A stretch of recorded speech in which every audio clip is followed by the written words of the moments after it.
Rusty blood taste fills my mouth as echo -7, as clock hands spin reverse. The glass beneath my boots shows only swirling, ochre dust. No water, no bottom, just endless, choking ash. My taxidermy tools, surgical scissors, a delicate scalpel, a jar of formaldehyde, clatter against the cold steel hull, useless here. The absence of shadows makes the cavern feel like a wound, raw and empty. My breath hitches, a dry rasp in my throat. The dust bowl never ended. I think, the memory sharp as a needle. I just moved underground. A flash of light from the camera clipped to my belt. Not mine. I'd sworn it was empty. The image burns behind my eyes, a figure standing directly behind me, its outline blurred by the swirling dust.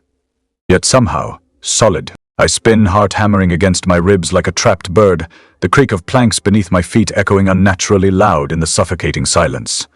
Empty, always empty. Asterisk, but the camera's digital glow still pulses on my belt, a tiny, accusing star in the void. The planks groan again, a dry crack like breaking bone, then silence presses in, thick as the ash coating my tongue. I stumble back, my hand brushing the crate. Echo -7 is already there, silent, its form dissolving into the swirling dust. No eyes, no ears, just a shape moving with impossible certainty through the particulate gloom. It fixes its attention on the spot where the figure stood, a point in the featureless ash. I'd seize what I missed by. I realize cold dread seeping into my bones. The cat's gaze is a physical weight pulling me toward the emptiness. I force myself to look away, to focus on the glass. Below, the dust churns, no reflection, no life, just the endless colorless drift. My fingers trace the cold metal of the hull, the texture rough as sandpaper against my skin. This is the erosion, I think, not memory fading, but the body becoming the dusted tea. The boat glides deeper, the silence pressing like ash against my eardrums, the distorted melody of a carousel, tinny, warped, out of time. Seeps from the darkness, a ghost of a sound. Merry, go, round-wind. My grandfather. Seth's voice whispers in a memory I can hold. I shake my head, the movement stiff, unnatural. My joints feel loose. Like the stuffing in a poorly preserved specimen, furning to dust-eye, the thought is cold. Clinical. Slowly, the carousel music distorts further, the notes warping into a low, insistent hum that vibrates in my molars. Then, cutting through the hum, the radio static. Not the usual crackle. A distorted whisper, clear as a knife's edge, forming words from the static * Raymond Everett. 70, 2, 48, 63. * my taxidermy measurements. The exact sequence written in the ledger yesterday. The words curl inside my skull, each number a tiny shard of glass. I try to move, to find the radio, but my legs feel heavy, anchored in the ash. The static whispers again, the numbers precise, relentless, my name and the exact sequence of my taxidermy measurements. The ash swirls not gently, but in frantic tendrils, like grasping hands. They coalesce into fleeting shapes, a child's face, a crumbling house, a bird mid-flight footy, only to dissolve back into the particulate gloom. The carousel melody, that warped tinny dirge, seems to intensify, a physical pressure against my temples. I find the silver whistle, tucked into the pocket of my worn canvas coat. It's cold, a smooth, unsettling disc against my palm. I blow. A breath of silver air escapes my lips and the shadows respond. They don't twine appear. Exactly. They twine densed, drawn from the already oppressive darkness, thickening around the glass, bottomed boat like a shroud. Whispers, fragmented and indistinct, emanate from them. I strain to understand, to grasp the meaning behind the sibilant sounds. * 3.14.15 * pi, a mathematical constant, a mockery. The shadows flicker, then unravel, leaving behind only the swirling ash and the lingering taste of metal on my tongue. Echo -7 darts ahead, a silent, grey phantom in the gloom. Its movement isn't a glide, but a purposeful surge, as if drawn by an invisible thread. It leads me toward a crack in the tunnel wall, a jagged fissure bleeding a sickly electric blue light. The air grows thick with static, a prickling sensation on my skin. The carousel music warps further, the melody fracturing into a dissonant chorus of broken gears and distorted laughter. Find lost the carousel, remember the dust.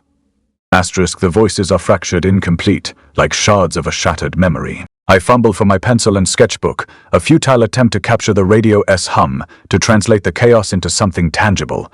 But the graphite smears on the paper, leaving only a gray smudge, indistinguishable from the ash coating everything. My hand trembles, not from fear, but from a strange, unsettling looseness. My joints feel vulnerable, like hinges on a forgotten machine. Feet turning to dusty. The thought is clinical, detached. Slowly. The cat's absence of eyes is unnerving. It doesn't T2C in the way I do, but Twin-OC. It navigates the signal, as static as if swimming through water, its form unwavering, a silent beacon in the swirling gloom. I try to sketch it, to record its form, but the pencil falters, the lines blurring into meaningless scribbles. The dust clings to the paper, obscuring the image, mocking my efforts. The carousel music intensifies, the whirring growing faster, more frantic, threatening to drown out the static. It's a countdown, I realize, to assembled. A measurement of the radio signal intensifies, the static resolving into a distorted voice. It is male, but the timbre is fractured, fragmented, as if assembled from countless recordings. The words are slurred, muffled, but I can make out phrases, snippets of conversations, echoes of a life I don't remember. Asterisk. The gears are stripping. Can T find the key? The children are gone. Asterisk. The carousel music swells, a deafening crescendo, then abruptly cuts out, leaving a ringing silence in its wake. Then, a new voice. Clearer this time, sharper. It cuts through the static like a knife's edge. It whispers, almost directly into my ear. Raymond Everett, 1938. Asterisk, my birth year. Uttered with a chilling precision, the words curl inside my skull, each digit a tiny shard of glass. I try to move, to shield myself from the voice, but my legs feel heavy, rooted to the glass floor. The ash seems to be rising, not swirling, but rising, clinging to my boots, my trousers, my skin.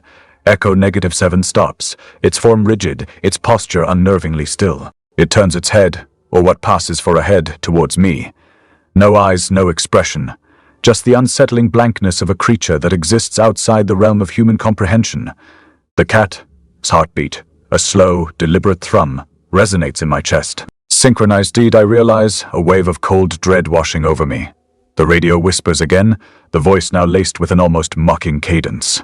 Raymond Everett, 1938, asterisk, and it repeats, again and again, in perfect sync with echo -7's heartbeat. The tunnel yawns open into the cavern, and for a heartbeat, there is only the scent of wet rot and something older, something like the inside of a coffin left too long in the sun. The carousel looms ahead, a skeletal beast of peeling paint and splintered wood, its horses frozen mid.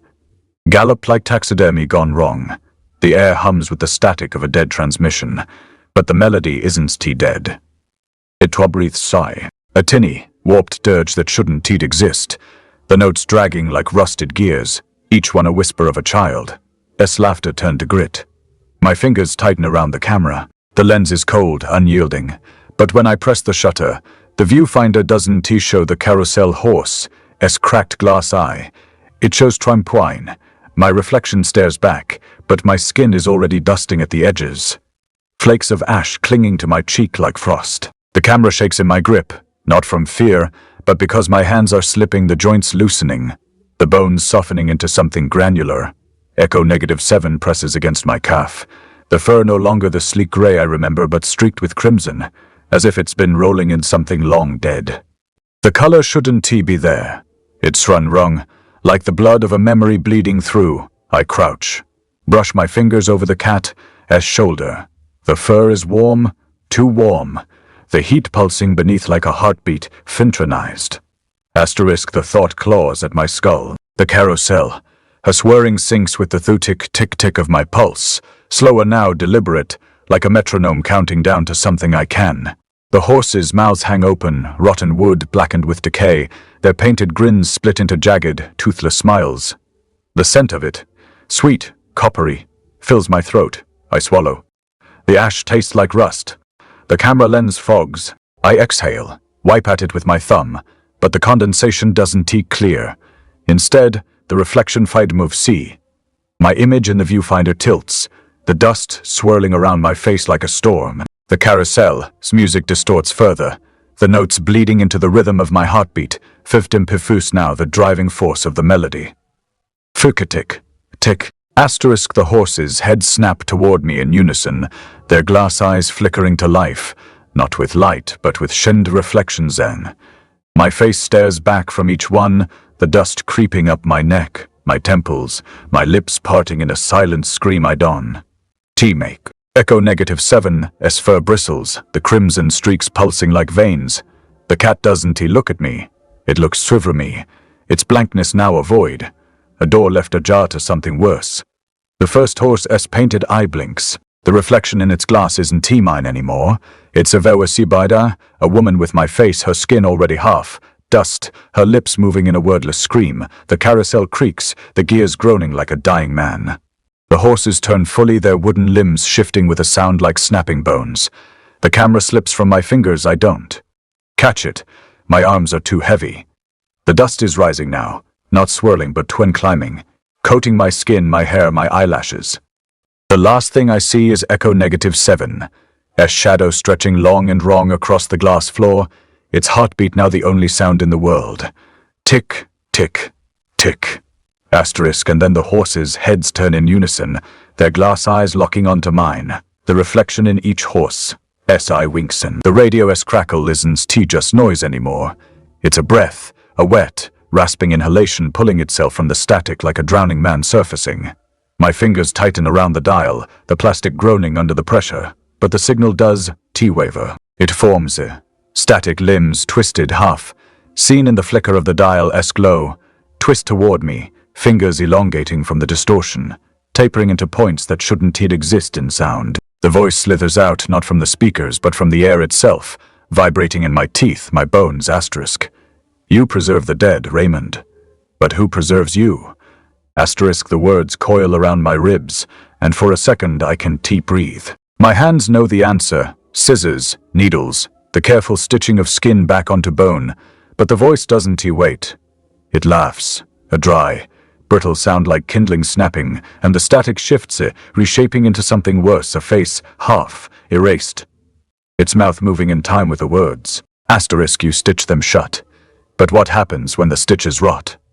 Asterisk, Echo -7 presses against my wrist, her fur no longer fur at all but a shifting, crimson, tinged mist.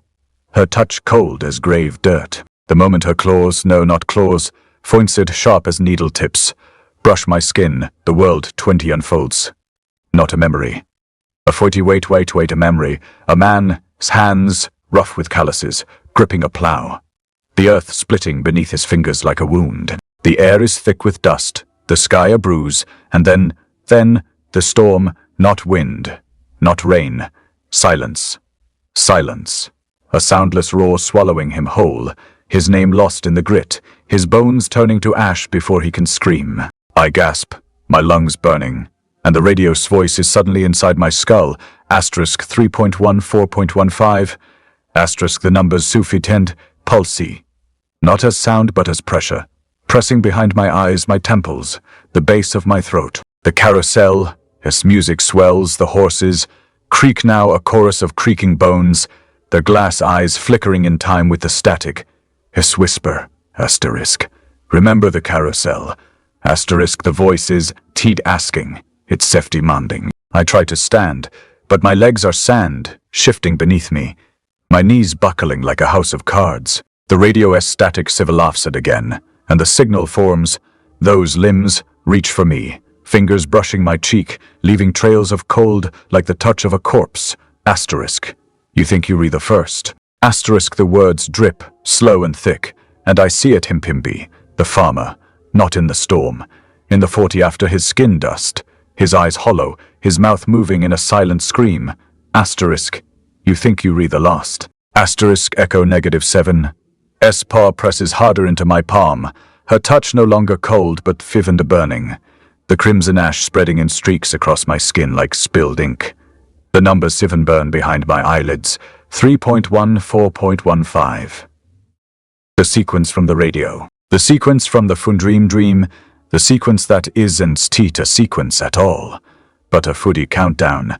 I can move, can scream, can even blink as the radio, voice and melts it into the carousel's dirge, the horses' heads turning in unison, their glass eyes reflecting not my face but the farmer, his skin already crumbling, his mouth moving in a wordless wail. Asterisk, you preserve them.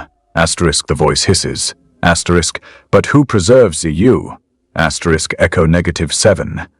Paul leaves a smear of crimson ash on my wrist. The numbers sift in flesh one last time, and the radio goes silent. The carousel, music stops. The world stops, and the dust starts to rise. The faces, they aren't reflections, they re-40 the ash, pressed against the underside of the glass-bottomed boat. Silent screams contort their mouths, frozen in an agony I can almost taste. The water droplets hitting the hull, tick-tock, tick-tock, form a maddening rhythm. It's not the sound of water, not really. It's just the sound of dust settling, of bone grinding. My hand rises instinctively to touch the glass. My reflection flickers, a ghost superimposed over the submerged horrors, but the reflection isn't right. Patches of it, my cheek, my forearm, are coated in a fine, grey dust.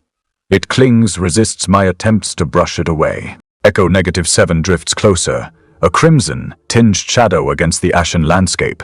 It doesn't swim, doesn't propel itself.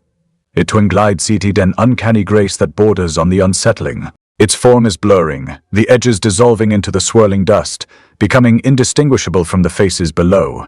It is as if it is trying to merge, to become part of the tableau of silent suffering. I want to reach out, to stroke its fur, to ground myself in something tangible. But my hand hesitates. The touch of it now, it's not reassuring, it's a prelude. The tick-tock intensifies, a relentless percussion against the silence. It resonates in my teeth, a vibration that threatens to shatter the fragile composure I'm clinging to. I try to focus on the mechanics of the boat, the hum of the engine, the creak of the metal frame, anything to distract from the faces, anything to block out the radio's lingering echo, the fragmented numbers 3.1, 4.15, pulsing behind my eyelids.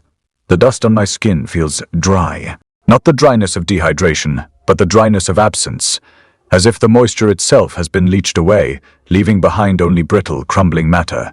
I press my palm against the glass, hoping to feel the cold smoothness of the metal. But my hand passes right through. It's not a trick of the light. It's a displacement, a shift in reality. My fingers disappear into the ashen faces, and I feel a jolt, a brief, sickening lurch in my stomach. A memory surfaces, unbidden, not to my memory, not precisely. A farmer, kneeling in a field of cracked earth, his hands raw and bleeding. The sky above him, a bruised purple. The silence, absolute and suffocating. It's a fragment, a shard of something larger, something terrifying. The carousel's music, a distorted, mournful waltz, drifts in, a phantom melody carried on the non-existent wind. Asterisk, remember the carousel. Asterisk, the radio's voice whispers, a phantom caress against my ear. Echo -7 nudges my hand with its head, a silent insistence. I recoil, a tremor running through my limbs. The crimson ash on its fur seems to deepen, spreading like a stain. I try to speak, to ask it what's happening, but my throat is clogged with dust. My voice is a rasp, a dry whisper lost in the thudy tick-tock of the hull. I glance down at my arm again. The dust isn't patchy anymore. It's spreading, consuming. My skin is becoming porous, like sandstone ready to crumble at the slightest touch. I can feel the texture changing, the smooth surface giving way to a granular roughness. Panic claws at my throat, a silent scream trapped within my chest.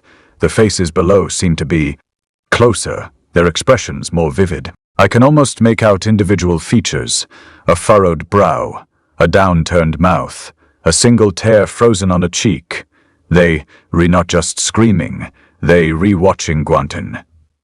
Waiting, and then they all plink ready simultaneously. A collective, unsettling movement that sends a shockwave through the boat. The tick-tock stops. The carousel's music fades, the faces remain, but the illusion of depth is gone. They are flat.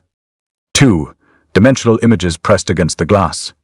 And in that instant, I understand. They aren't faces in the ash. They 40 the ash. And I am becoming one of them. The whistle is ash in my palm before I even realize I am holding it. My fingers close around the crumbling silver. the metal flaking away like a rusted coin left too long in the rain. The weight is gone, replaced by a gritty residue that sticks to my skin cold and clinging. Asterisk number no, the denial is a dry rasp in my throat, but the truth settles in my gut like the dust settling on a still lake. The whistle was my last anchor, the only thing that hadn't yet been swallowed by this slow, creeping oblivion. A memory unfurls, not mine, but farther theirs. A librarian's hands trembling over brittle pages, ink bleeding into the margins like tears. The shelves groan under the weight of forgotten books, their spines cracking as the dust reclaims them. Asterisk you don't remember, do you? Asterisk the radio hisses, and the numbers return asterisk 3.14.15.9.26.53 asterisk. A sequence that is T-math, but a code, a countdown. The librarian's face blurs, her features dissolving into the same ashen pattern I see now, pressed against the glass. She wasn't T the first, she won. T-P the last. The carousel, as melody swells ahead, a distorted waltz that slithers through the air like a serpent's tongue. It's not music anymore. It's the sound of paper tearing, of edges fraying into nothing. The notes unravel, each one a thread pulling loose from the tapestry of the world. I can feel it in my bones, the way the air hums with the weight of something unraveling. My skin prickles, not with cold, but with the wrongness of it, like standing too close to a fire that isn't tea there. Echo -7 moves ahead. Its crimson, tinged fur a stark contrast against the ashen floor. It doesn't walk. It glides it, as if the dust itself parts for it, a silent observer in a world that has forgotten how to make sound.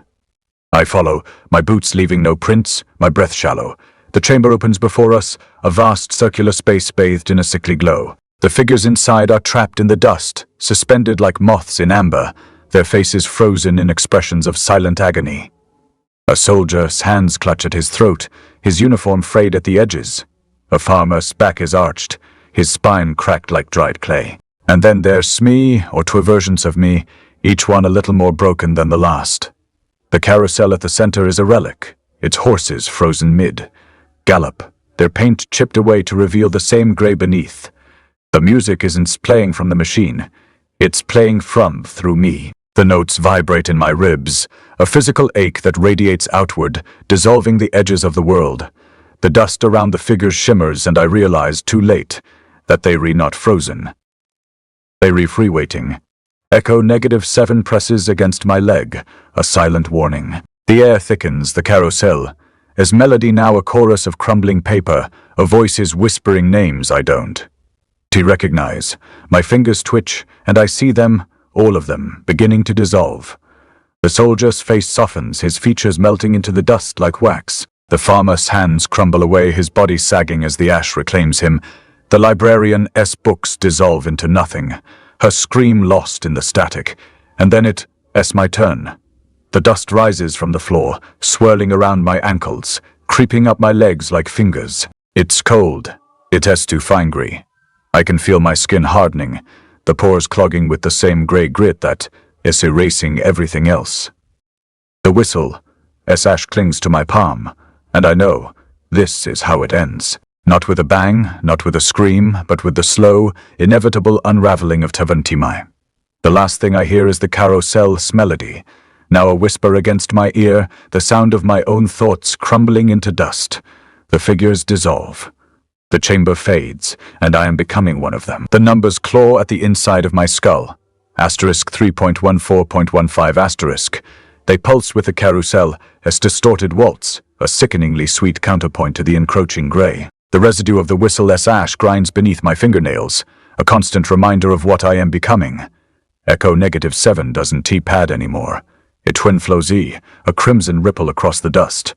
Choked floor, its form blurring at the edges. It navigates the signal S maze, a twisting, illogical path that defies geometry, with an unnerving certainty. A certainty I no longer possess. The radio voice isn't a voice anymore. It's a vibration, a tremor in the air that resonates with the carousel. As music, it's louder now, insistent, layered with the mechanical whir of gears grinding against gears. Asterisk 3.14.15 asterisk. Each digit a hammer blow against my sanity. I feel the dust thickening around my ankles, clinging to the soles of my boots. A slow, suffocating embrace. It's not unpleasant, not exactly. Just final. I raise the whistle again, the crumbling silver a pathetic offering to the encroaching oblivion. The metal flakes away further, leaving a fine grey powder on my palm. I blow, a rasping exhale, a desperate plea. Shadows flicker, coalescing in the periphery, drawn to the sound like moths to a dying flame. They solidify, taking form, a figure, vaguely humanoid, but composed entirely of swirling ash.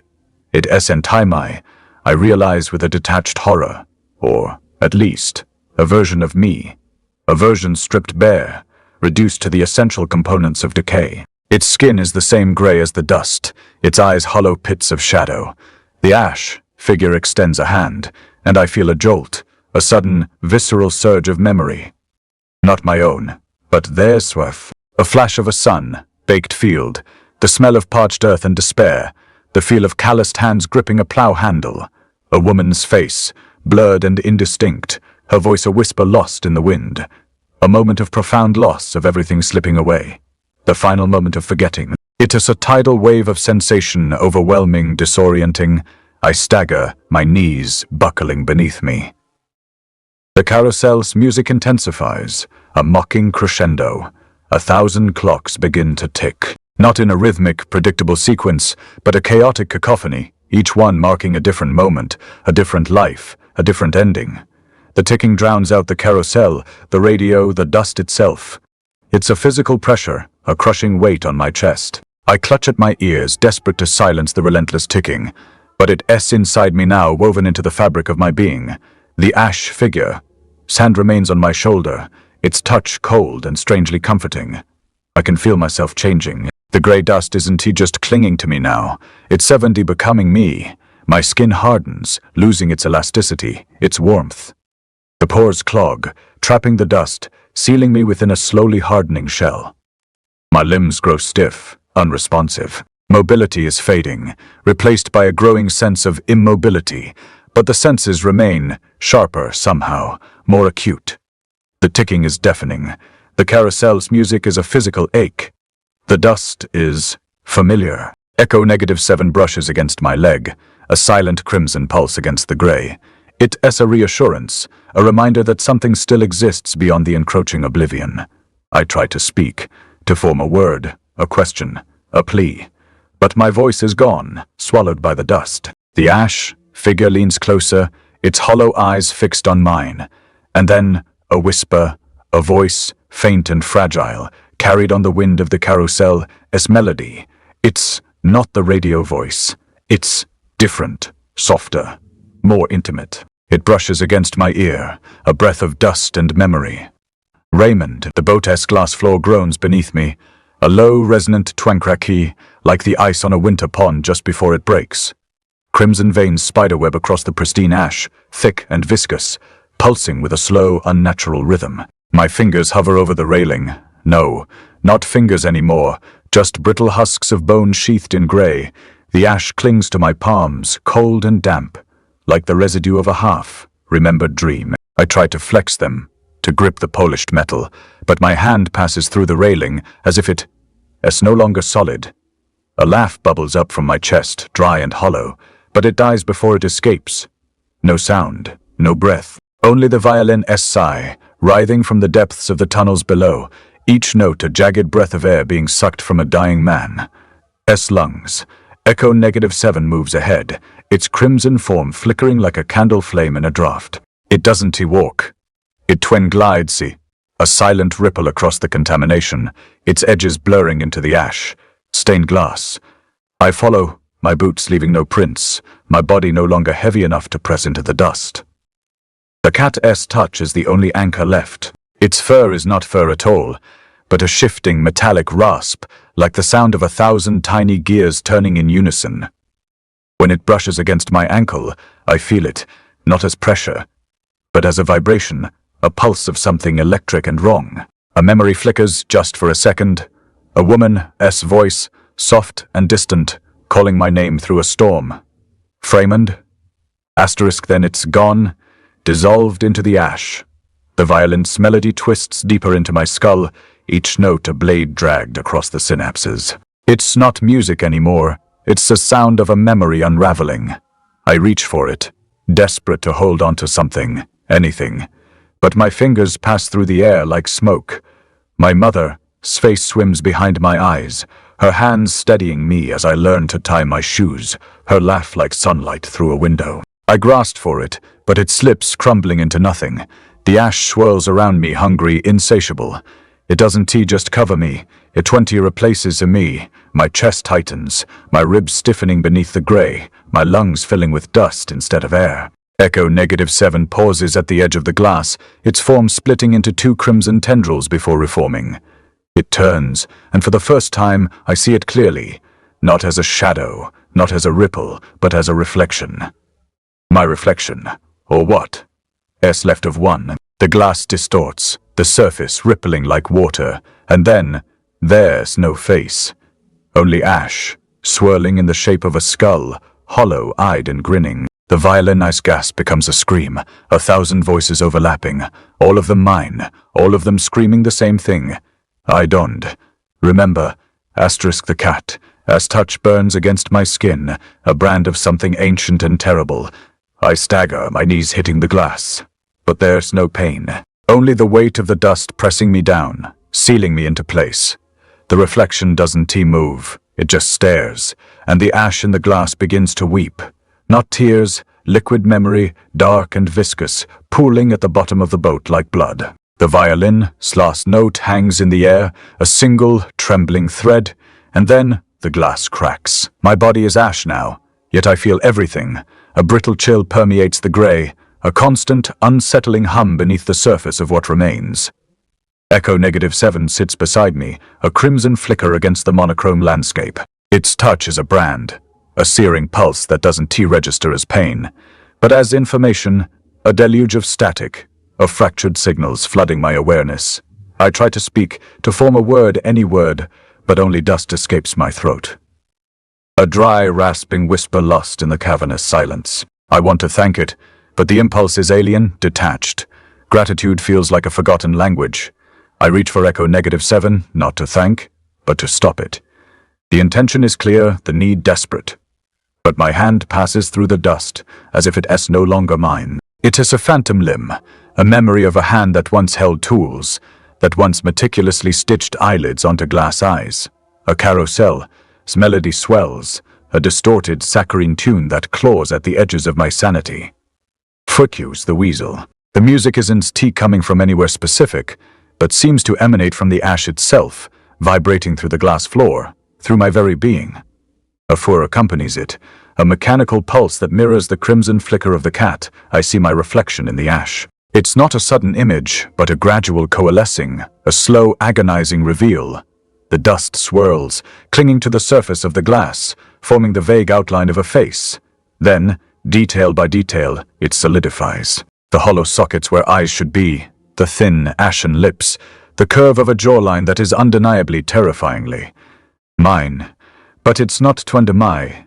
It's a mask, a caricature, a monument to loss. The dust shifts, and for a fleeting moment, I see the flicker of something else within those empty sockets softened. A memory, a feeling, a name, Habanor. It vanishes as quickly as it appears, swallowed by the gray. The carousel's melody intensifies, the fordwa growing louder, a frantic, desperate plea. I try to focus, to grasp at the fragments of memory that flit through my mind. But they re like sand slipping through my fingers. A picnic blanket spread on grass, the scent of lilac, the warmth of a hand in mine. Gone.